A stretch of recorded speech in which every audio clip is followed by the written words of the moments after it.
Hello there. What's up, everyone? Welcome back to the Concept Kitchen. We're your hosts. I'm Andrew. Nathan.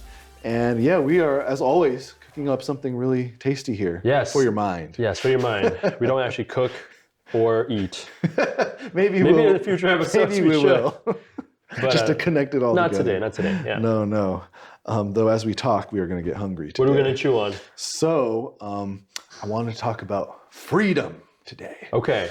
And not, God bless America. Yes, not just America, though. Okay. Though it makes me want to say America. Sure. No, not political freedom, though that we might get into that. But yeah, what does it mean to be free?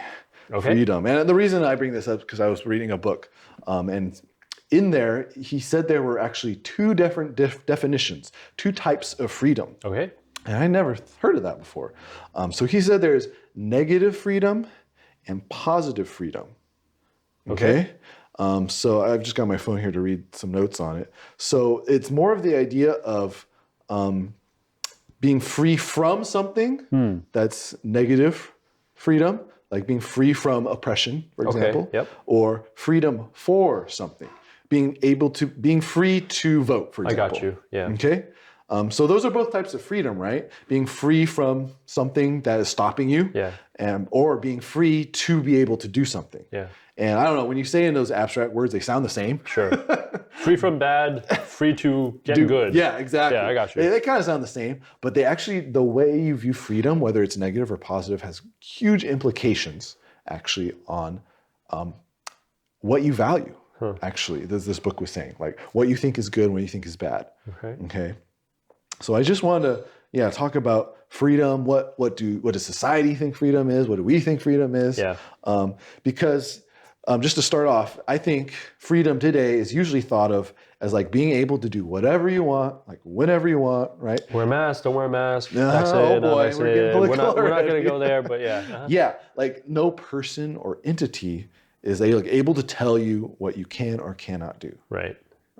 But again, as I was saying, that is only one form of freedom. That's negative freedom, right? Being free from authority, basically. Sure. And actually, the older definition, the one if you go back into the ancients, right, Greece and Rome, they would have defined freedom in the positive version, actually. They would not have seen like being free from like authority structures as freedom. They would have seen, if I'm free, that means I am able to do good things. I'm able to do good things, all right? And so, or get good things. Potentially, yeah. And so, I just wanted to kind of talk about like, man, why does our society really want negative freedom versus why in the past was it all about positive freedom? Okay. And so, just to start off with a little story, just to get our brains going. Yeah, what you got? Right, you know Frozen, right? The movie Frozen. Yeah, Frozen. Yes. It's been so long. Frozen. My brain is frozen. Yes. Yes. Right, exactly. So what does Elsa say before Let It Go? No right, no wrong. No rules, for me. Right? Yeah, so that's negative freedom. I got you. Okay, and like I think that really illustrates the ethos of this day, right? Rights, wrongs, and rules are the things that would oppress the person who they want to be free from. Yeah. And so, that's natural, like these days, right? Any type of like government authority, and depending on the topic, I guess, which is why it's ironic, right? Like people don't want government intervening in certain areas, right? They think that's oppression. Right.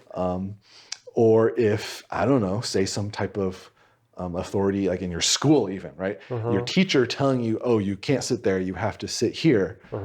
From that wide of gamut, right? Yeah. That is all like oppression or lack of freedom for people these days, especially in America. Actually, I probably have to clarify. This is pretty much just the West these days. The East actually is still very much in the old way of positive freedom. Interesting. Which is kind of interesting, right? Never thought about it that way. And so, I just want to give a counterexample to Elsa is the military. Ooh, military. Okay. So if you're in the military, like what does it mean to be free in the military? You're not, right? To fight for your country. Have the freedom to... Okay. Yeah. Okay. Yeah, because like obviously in the military, there's a lot of authority. Right. A lot of structure. You give up a lot of freedom. Yeah, like you obey what the guy above you says pretty much no matter what. Yeah. Right? You don't get to think for yourself or like say, no, I'm going to go walk over here and shoot my enemies from over here. Right. You say, I'm going to follow. There are rules. Okay. And so a lot of people would say, oh yeah, the military is not very free. Right? Right. But actually, like, I think this is a really great example for positive freedom. The thing is, when you're on the battlefield and bullets are flying by your head. Oh, I got you. Yeah. Is it free to like just have to decide everything you have to do? Or is it freeing to have someone tell you this is the best decision for us? Free from decision paralysis. Okay, yeah. That's the start, right? Okay. Being someone who's commanding you, right, who maybe has a bigger picture of the battlefield because they got orders from someone else, right? Yep. That can actually be very freeing because you don't have to think about, is this the right decision or not? Is this going to help everyone or hurt everyone? Is this going to get me killed? I don't know. That's an angle to it. But further, right, what's going on when you're on the battlefield? How are you feeling? Yeah. Stressed. Yeah, scared. Yeah. Afraid. I'm reminded of the Jason Bourne clip where there's that guy who's like listening to the phone as Jason Bourne on the line and he's telling him, okay, go left, go right. Okay, there's a camera here. And then he's like walking and then all of a sudden he thinks he's afraid. He sees this guy, the garbage guy. He's like pushing a cart. He's like, oh gosh, I think the bin man's one of them, but one of the bad guys. He's like, no, he's fine. You know, Jason Bourne's like telling him, no, don't deviate. Yeah. And he's like, I gotta go. And then he deviates and then he gets spotted. He dies, right? He dies, yeah. So was that ability to make his own decisions good freedom? Bad freedom, right? You should not be free to disobey Jason Bourne. Yeah, exactly. I got you. And in the same way, like when you're on the battlefield, because you have been given so much structure and so much authority, like you are in a sense free from your fears because you just do what you've been training to do. You move when everyone else moves. When he says go, you just go, right? And obviously, like battle and war isn't everyday life. Yeah. But it's an interesting way to think about it, right? No, it is. Like, what kind of freedom would you rather have on a battlefield? You want positive freedom, right? You want to be given freedom to be able to make the best choice or make your body move when it doesn't want to move. Right? In order to save your best friend that's right next to you, right? I want to be trained that way. Yeah, and I want the structure to get me there. Or the guy to tell me when to go because I don't have the bandwidth to think about it right now. Right? And so, I don't know. I thought that example was really fascinating. It's like, man, like, why do we, like in a war movie, we might like think that's pretty cool. But when it comes to our normal everyday lives, we think that's oppression. War is hard. Yeah, and it's an extreme example, right? And I don't want to say, oh yeah, everyday life is got to be like war. No, right? it's because people like comfort. People don't want to go to war. They don't want to do battle. Yeah. At least, Yeah. I can see that. I don't know. That example got me thinking. What is the better kind of freedom? Is it negative freedom or positive freedom? So, I don't know, Andrew. When do you think you're the freest? When do I think I'm the freest? Honestly, yeah. I mean, I would agree. When I don't have to think about what to wear in the morning. Okay, that's an interesting. It's funny. I actually do this for my daughter. I have a 2-year-old daughter, and I get stressed out when I have to pick out her clothes in the morning, especially if it's in the morning. So I have my wife do it, or we pick it out ahead of time, so that I'm free to just not have to think about it in the morning, and I can just focus on all these other things like get her food ready. Get her on the potty because we're teaching her potty train. Read this, to her, or feed her with this avocado. Like, I'd rather be free to do that instead of I gotta pick out this shirt with these pants or whatever.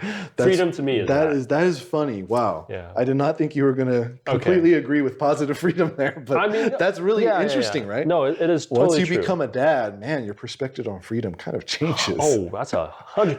100%. Like, it's no longer about, I'm free to just watch a movie whenever the heck I want. I'm free to do more things for others. It's kind of not that I'm an awesome person or anything. Just having a kid forces you to do that. Yeah. Anyway, that's funny because when I think of myself, even though I also have a almost 2-year-old daughter, I don't think of that. I still think of summer vacation. Okay, summer vacations.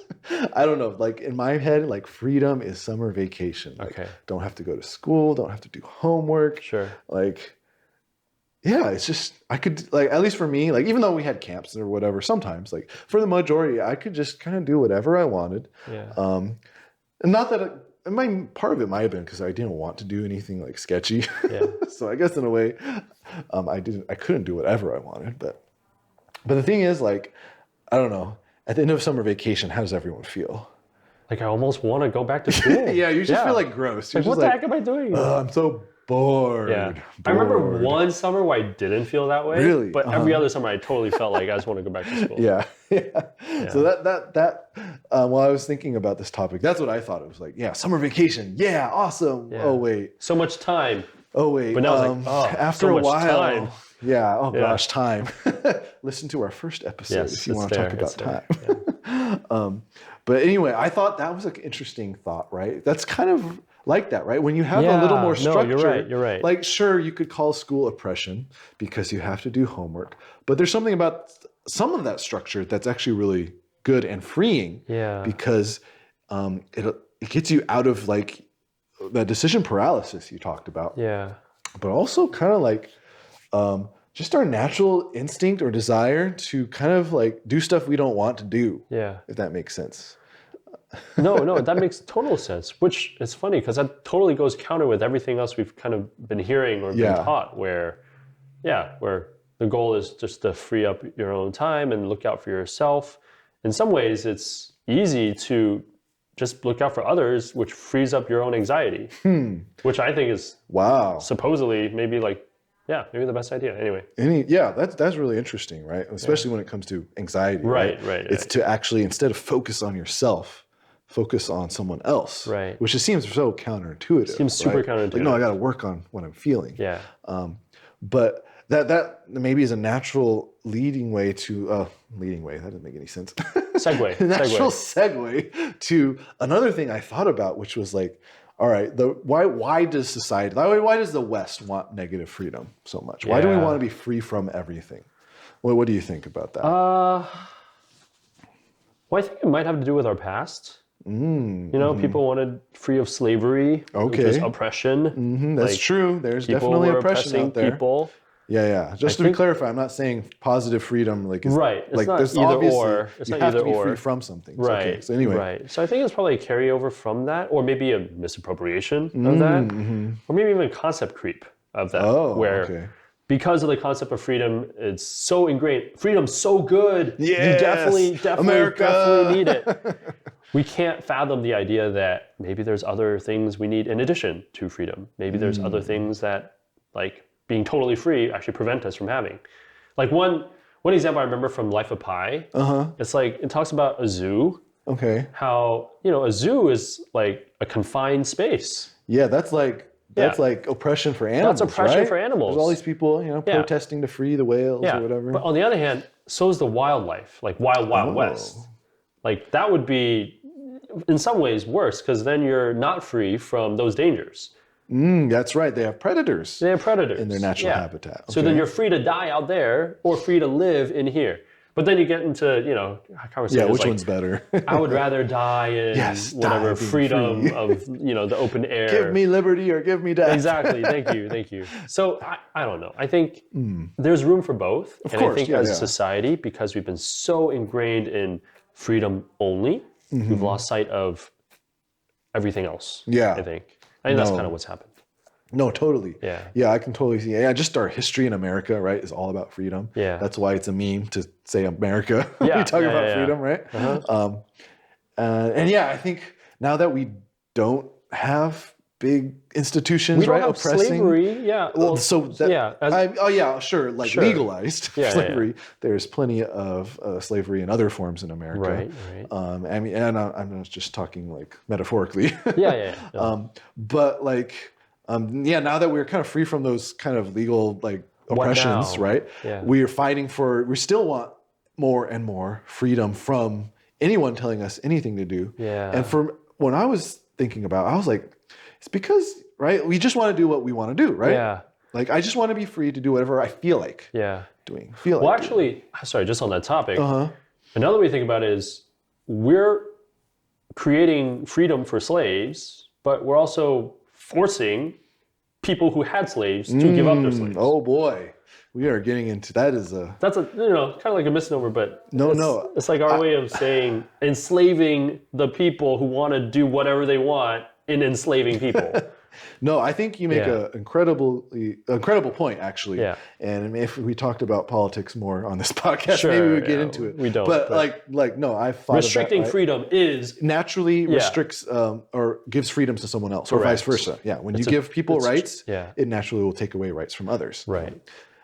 Anyway, I wasn't planning to go there, right, but no, I think that's an interesting thing to think Yeah, about. because maybe that's think what's about. happened, right? In our world, we've only seen the free the oppressed. We're not realizing that in order to do that, you have to chain the oppressor, right? Which sounds good, right? Yeah, under the law, right? You're chaining the oppressor. It sounds good to chain sounds an oppressor, good, right? Yeah.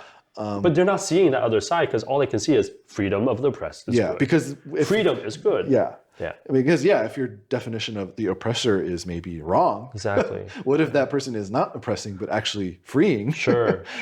We get into all these problems, right? Like but Because switching gears here, then like for me, it wasn't necessarily like my parents or like authority figures. I wanted freedom in the sense of like, oh yeah, I thought I knew better. And so I just wanted freedom to get my opinions heard and my ideas out there so that I myself wouldn't feel oppressed by them. So, which is fine, positive, right? yeah. It's of course we would want our opinions to be heard, Right. But I think if you keep going down that route, it turns from being heard to being approved to being enforced. Yeah. Like, So now it's only Andrew's way, and that's it. that makes sense. But continuing down that line of thought, like if it's just about I just want to do what I feel like doing, Sure. right? Like I feel like this is what's best for me, Sure. right? That sounds great. Yeah. Of course, we would want people to do what feels good to them, right? But do we? Not all the time, not everyone, yeah. and not to the greatest extent. Right. And I think we can very easily come up with extreme examples to illustrate this, right? Like, what if your greatest desire is to do drugs or drink alcohol till you're drunk? And right, like I think we see this in real life, right? Following what you want or what you desire, being free to do that isn't always the best. Yeah. But it gets, I think the problem is we have to discuss as a society what is good and what is bad now, right? Because as a society, we generally agree it's not good for drunkards to keep drinking, to be free to drink. Right. Yeah, and we have rules against that for that reason. Yeah, but what if we were a society that didn't agree upon that? What if we as a society didn't agree about that, right? People would die. Many people would die. But what if there's a big group that says, no, that freedom is very important to me? That's probably what has happened. Like if we import that into other arenas where people think, oh, obviously this is a right I need to have. Yeah. But maybe it's not so clear, right? I think that's where all this division is coming from, right? We have very definitions of what is good and bad. Yeah. Right? And so we can see like when your desire is obviously bad, that, oh no, we shouldn't have that right. Right. But I think that has now prevented us from being open-minded about what if I'm wrong about my desire being good or bad. Right. No one questions it. Yeah. Nowadays, like whatever you think is good or bad must be good or must be right for you. Right. But then that gets really messy, right? Because we go back to that alcoholic. Alcoholics would say it is so freeing to have an accountability partner. Yeah. Right. To have someone who keeps tabs on them that they have to report to. Oh, I drank today or I didn't. Yeah. Right. Well, you're just a designated driver. Like. Just taking yourself out of the equation so you don't have to make the choice. But like, which is fearful. Take yourself out of Alcoholics Anonymous and suddenly, what? I have to tell someone what I did? That is like invasion of privacy. Right? I'm giving up my freedom. That is oppression. Yes. But to the alcoholic, that is freeing. Freeing. Because he doesn't have to worry about controlling that desire. It's true. It's true. And it's like, whoa. When basically the book I was reading used that example. I was like, whoa, that's mind blowing. So we have to, I think, I don't know, my goal or hope is we need to start thinking about, man, is this desire good or is it bad? Yeah. Right? Because that's going to affect whether it is actually good to be free from that or free to do that. Maybe another way to think about it is if we're enacting some form of freedom, what are we giving up? Okay. Maybe in every act of freedom, there's something that we're chaining or giving up or preventing. Yeah. I think that's actually, like, it's not just all freedom good. It's what's the other side to that. Yes. Yeah. And so basically later on in this book, The idea is that, let me just wrap my thoughts real quick. Yeah, no, it's all good. You It go ahead is and do that. that, so along the lines of Alcoholics Anonymous, right? If we are just doing whatever we desire, isn't that actually a form of slavery? Huh. Doesn't that mean that we are slaves to our feelings, slaves to our desires? I gotta let that marinate for a while. Yes, because the alcoholic would say his alcoholism is slavery. Okay. It's enslaving him. I got that you. desire So to he's drink. already enslaved. He's already enslaved. But if we broaden the scope of this a bit, just to our desires, whatever they are, if we think it's good to just do whatever we feel like, doesn't that actually mean we are enslaved to our feelings? By that definition, we're all by default enslaved to different things. Yes. Yeah. Right? Because if you think about it, like, I do whatever I might feel like. If I feel like waking up today, I'll wake up. I don't want to do my homework. If I don't feel like waking up, I'm kind of controlled by that feeling to not wake up, and I'm going to have to deal with the consequences, right? I will get a bad grade. Yeah. So like going back to school, if you are enslaved to your feelings, your grades are going to suffer. But if you are free from free to do what your homework, right? You're going to have good grades, even though you could say that homework is oppressive because they're making you do it, right? I think that connects totally to your point about whenever we think we're being freed from something, we have to think about the inverse. What are we being enslaved to then as we gain that freedom, or vice versa, right? Because it goes both ways. Right. And I just thought, man, I think it's really important for people to think about, man, am I a slave to my feelings, or is it good for me to just do whatever I feel like? Yeah. Right? I think there's a lot to think about there, because of course it depends, right? Some feelings are good, some feelings are bad. Yeah. But man, do you as a person want to be enslaved to your feelings? No. No, right? You wouldn't want to, on the whole. Yeah, on the whole. Some feelings, of course, we want to be compelled by, like love or compassion. Right. But other feelings, maybe not. And so this whole Western idea of, I need to be free from everything to do whatever I feel like. Yeah. That's getting on that slippery slope right there. Man, that's a good one. Mm-hmm. We could talk about this for hours. Yeah, we could talk about this forever, man. Anyway, maybe we just leave our listeners on that. Let them sit on that. Sure. Soak in the aroma. Chew on that for a long time. Yeah. Anyway, thank you, Andrew, for that fascinating discussion. I'm not forcing you to. Make it very clear. You are free to like and subscribe. Yes. We are not forcing you to, but you are free to do that. Yes. Free for that positive freedom. Otherwise, you'll be enslaved to your laziness, which does not want to click that one button. Oh, gosh. So. Yeah. Just kidding. Just kidding. All right. Anyway, hope that was a fascinating discussion for our listeners. I know I enjoyed it. We're going to keep talking about this off camera. Yeah, anyway. For sure. Yeah. Anyway, join us again in the kitchen. We will see you around. Take care. Bye. Bye.